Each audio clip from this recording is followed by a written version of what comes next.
ஓம் ஸ்ரீ குருப்பியோ நம. நன்றாக குருவாழ்க, குருவே துணை. பரபிரம ருத்ரகாயத்ரி ஞானஸ்தலத்தின் நண்பர்களுக்கு வணக்கங்களும் வாழ்த்துக்களும் கூறி மகர லக்னத்திற்கு இந்த பதிவு 8 நாட்களுக்கான பலன் தினப்பலனாக நம்ம பார்க்க இருக்கோம். டிசம்பர் 19 முதல் டிசம்பர் 26 வரை நம்ம மகர லக்னத்திற்கு சந்திரன் போகக்கூடிய நட்சத்திரம் மற்றும் பாவ தொடர்புகள் வழியாக நமக்கு நடக்கக்கூடிய பலன்களை பார்க்கலாம். முதல் நாளான டிசம்பர் 19 வியாழக்கிழமை ஆயில்ய நட்சத்திரம், 7ஆம் வீட்டில் சந்திரன் கடகராசியில். புதன் நமக்கு புதனை போல இன்னைக்கு பலன்களை அனுபவிப்போம். புதன் நமக்கு லாபஸ்தானத்தில் விருச்சிக ராசியில் சனியோட நட்சத்திரத்தில் இருக்காரு. அதனால தனலாபங்கள் நல்லா பெருகக்கூடிய அமைப்பு, எதிர்பார்த்த செய்தி, எதிர்பார்த்த பணவரவு, வளர்ச்சிகள் நன்றாக இருக்கும். கம்யூனிகேஷன், ஒரு நபரை சந்திக்கிறது மற்றும் ஒரு இடமாற்றத்துக்கு உண்டான முயற்சிகள், அதற்கான ஒரு வெற்றி, இதெல்லாம் நல்லா இருக்கும். நமக்கு தைரியம், தன்னம்பிக்கை அதிகமாக வளர்க்க ஒரு இந்த ராகு, 3ஆம் இடத்துல இருக்கிற ராகு நமக்கு பலத்தை கொடுக்குறாரு.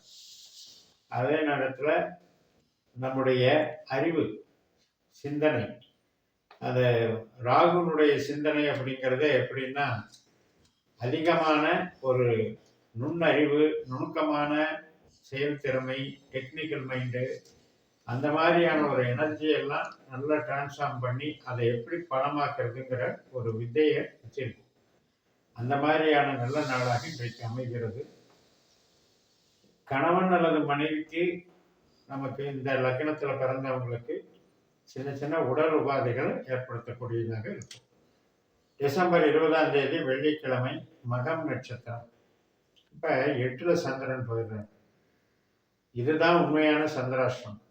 நமக்கு லக்னத்துக்கு 8ஆம் இடத்துல சந்திரன் போகும்போது ஞாபகம் சரியாக இயங்காது. அதே போல் நமக்கு பயம், இனம் புரியாத ஒரு நடுக்கம், இதெல்லாம் கொடுக்குங்கிறதுனால புது காரியங்களை இன்னைக்கு தவிர்க்கணும்னு சொல்கிறது. அப்போ 8ஆம் வீட்டில் சந்திரன் கேது மாதிரி வேலை செய்கிறதுனால கேதுனுடைய பலாபலன் எப்படி இருக்குன்னா சூரியனாகவும் சுக்கிரனாகவும் வேலை பார்க்கறதுனால நமக்கு செலவுகள் சம்மந்தப்பட்டதில் பார்த்துக்கணும். ஆஸ்பத்திரி செலவோ அல்லது நம்ம ஒரு பூர்வீக சம்மந்தப்பட்ட விஷயத்துக்காக செலவுகளோ, நமக்கு பொருள் வாங்கக்கூடியது, வீட்டுக்கு தேவையான பொருள் வாங்கக்கூடிய வகையில் ஏற்படக்கூடிய செலவுகளோ, இதெல்லாம் பண்ண முடியும். ஏன்னா நம்ம லக்னத்துக்கு 4ஆம் இடத்துல நமக்கு கேது நட்சத்திரமாக அஸ்வினி இருக்கு, 8ஆம் இடத்துல மகம் இருக்கு, 12ஆம் இடத்துல நமக்கு மூலம் இருக்கு. இந்த 4, 8, 12 அப்படிங்கிறது வீடு கட்டுறதா இருந்தாலும், இடம் வாங்குறதா இருந்தாலும், ஒரு வாகனம் வாங்குறதா இருந்தாலும் இந்த 4ஆம் இடத்துக்கு வேலை செய்யணும். அதில் ஒரு நமக்கு கைக்கு கரெக்டாக இருக்குதான்னு பார்த்துக்கணும். கை செலவுக்கு கரெக்டாக இருக்குதான்னு பார்த்துக்கணும். அதிகமான பட்ஜெட் போட்டோம் அப்படின்னா அந்த 8, 12ங்கிறது 4ஆம் இடத்துக்கு பாதிப்பாக வேலை செய்யும். 4ஆம் இடத்துக்கு சப்போர்ட் பண்ணுறதா இருந்தாலும் கூட நமக்கு சுமை, இப்போ வீடு கட்டுறதுக்கு லோன் வாங்குறவங்க எவ்வளவு சுமையை அனுபவிக்கிறாங்க, அதில் நிதானத்தை கிடப்பிடிக்கும். டிசம்பர் 21 சனிக்கிழமை பூர நட்சத்திரம், 8ஆம் வீட்டில் சந்திரன் சுக்கிரனுடைய நட்சத்திரத்தில்.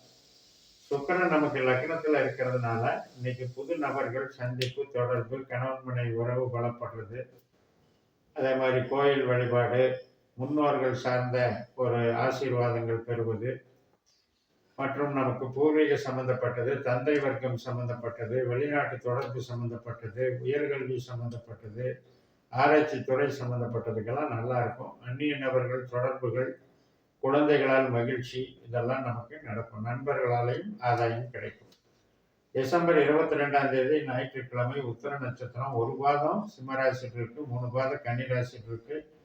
நண்பர்கள் 12:55க்கு மேலே 9ஆம் இடத்துல சந்திரன் கன்னிராசிக்கு போயிடுறாரு.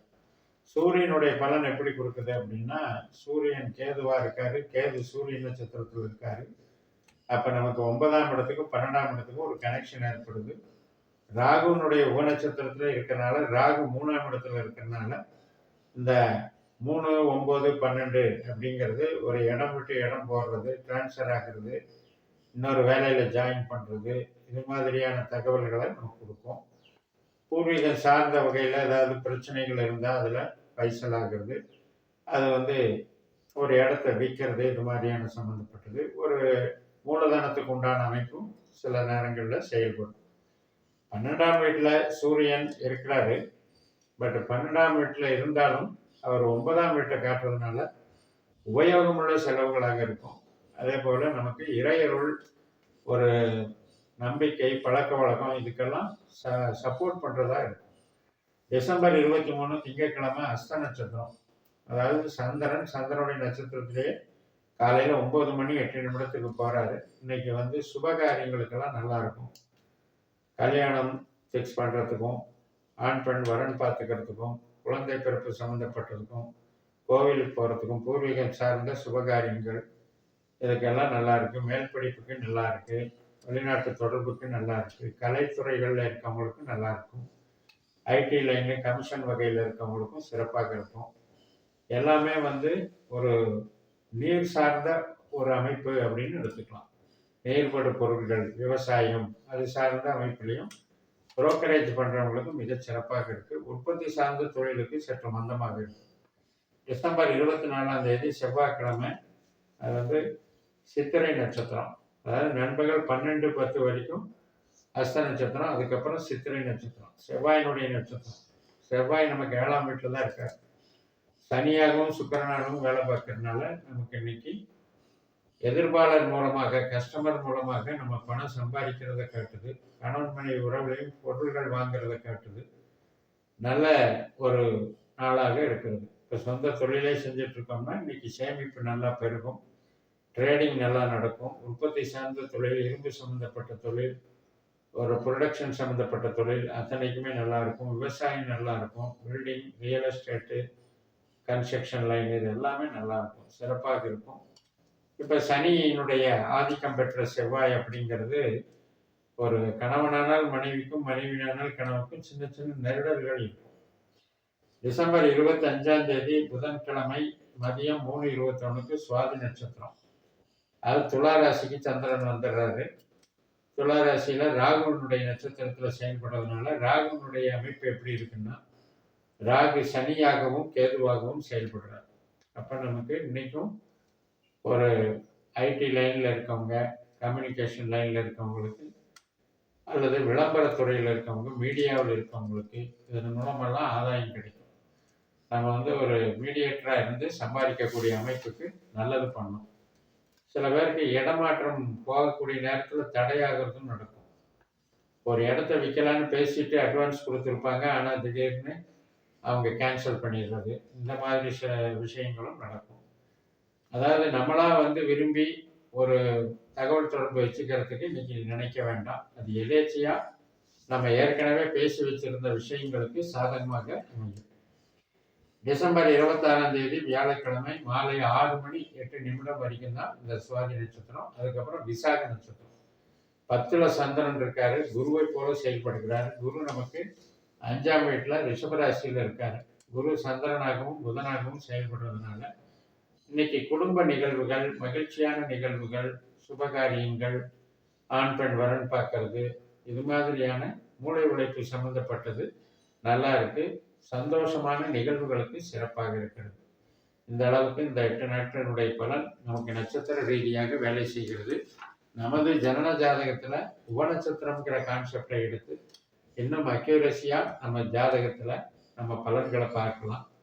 நமக்கு எதில் ஈடுபாடு இருக்கோ அந்த ஈடுபாடு நமக்கு வெற்றி தருமா, அல்லது நம்மளை பாதகமாக செய்யுமா, அல்லது நமக்கு உறவுகளால் என்னென்ன சிக்கல் இருக்குது, அது எந்த கிரகத்தினால அந்த பாதிப்பு வருது, இதையெல்லாம் துல்லியமாக சொல்லக்கூடிய இந்த பாஸ்கர் அஸ்ட்ராலஜி முறையை பின்பற்றி வெற்றி பெறுங்கள்.